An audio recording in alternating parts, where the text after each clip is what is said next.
अगर मैं आपसे कहूं कि कल की अवतार की पत्नियां पहले ही धरती पर जन्म ले चुकी हैं, तो क्या आप विश्वास करेंगे? क्या आपको लगता है कि यह सिर्फ एक और धार्मिक भविष्यवाणी या कोई काल्पनिक कहानी है? या फिर क्या यह सच में हो सकता है कि हम जिस समय में जी रहे हैं उसमें कल की अवतार के आगमन का समय नजदीक हो चुका है और उनकी पत्नियां पहले से ही हमारे बीच में मौजूद हैं? जरा सोचिए, क्या ऐसी कोई संभावना हो सकती है?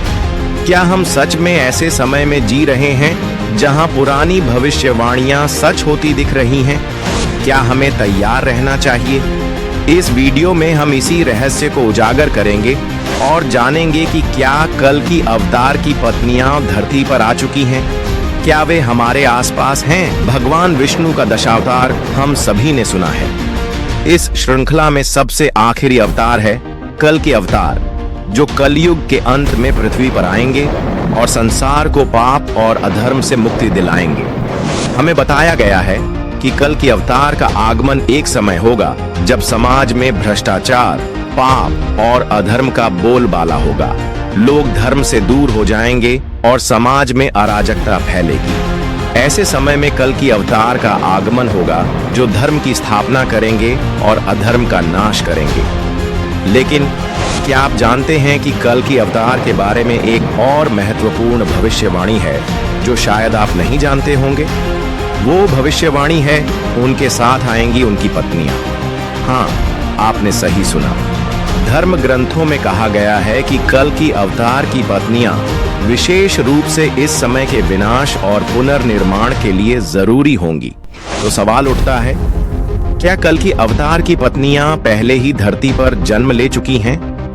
धार्मिक ग्रंथों में कल की अवतार की पत्नियां के बारे में कुछ दिलचस्प बातें लिखी गई हैं। उन्हें खास रूप से ऐसी शक्तिशाली, योग्य और दिव्य रूप में चित्रित किया गया है जो इस महायुद्ध और धर्म की स्थापना में साथ देंगी। एक पुरानी भविष्यवाणी के अनुसार कल की अवतार के साथ जो पत्नियां होंगी उनका जन्म पृथ्वी पर पहले से हो चुका है और इनका मिलन कल की के साथ होने वाला है ताकि वो मिलकर धर्म की पुनर्स्थापना कर सके। इनकी पत्नियों के बारे में जब हम बात करते हैं तो सबसे पहला नाम आता है पद्मा और रमणा का।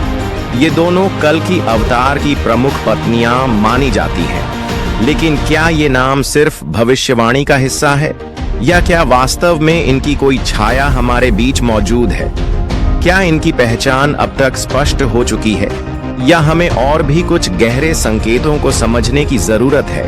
पद्मा, जिसका अर्थ है कमल, को एक पवित्र और दिव्य रूप में दर्शाया गया है। वह एक ऐसी शक्ति का प्रतीक है जो संसार के बुरे कार्यों को समाप्त करने के लिए कल की अवतार के साथ मिलकर काम करेगी। रमणा, दूसरी प्रमुख पत्नी, एक शांत और आंतरिक शक्ति का प्रतीक मानी जाती है। उनके बारे में यह कहा जाता है कि वह कल की अवतार को आंतरिक शांति और मानसिक शक्ति प्रदान करेंगी ताकि वह अपने मिशन में सफल हो सकें। अब सवाल उठता है, क्या यह सिर्फ एक धार्मिक प्रतीक है? क्या पद्मा और रमणा कहीं हमारे बीच हैं? क्या उनके बारे में हमें कुछ ऐसे संकेत मिले हैं जो हमें यह बता सकें कि वे धरती पर आ चुकी हैं? आपको शायद जानकर हैरानी होगी कि कई लोग मानते हैं कि पद्मा और रमणा आज भी इस पृथ्वी पर मौजूद हैं। अगर हम गहरे स्तर पर सोचें तो क्या हो सकता है कि इन दिव्य महिलाओं ने जन्म लिया हो और उनके गुण, शक्तियां और कार्यकलाप हमें कहीं न कहीं दिखाई देते हों? आपको क्या लगता है? क्या आप भी विश्वास करते हैं कि कल की अवतार की पत्नियां धरती पर आ चुकी हैं? क्या हमें ये संकेत अब मिल रहे हैं? दोस्तों, इस विषय पर कोई भी स्पष्टता नहीं है, लेकिन अगर हम गहरे से सोचें तो यह हमें एक बात समझाता है। हमें धर्म और सत्य का पालन करना चाहिए, क्योंकि हम भी उसी समय में जी रहे हैं जब कल की अवतार का आगमन हो सकता है। यह हम पर निर्भर करता है कि हम इस महान बदलाव के लिए तैयार हों। क्या आप तैयार हैं? क्या आप भी इस कलयुग के विनाश और धर्म की पुनर्स्थापना में हिस्सा बनना चाहेंगे? अगर हाँ, तो अब से सही दिशा में कदम बढ़ाइए, सत्य का अनुसरण करें और समाज में अच्छाई की राह पर चलें। और अगर आपने अभी तक चैनल को सब्सक्राइब नहीं किया है तो सब्सक्राइब जरूर करें।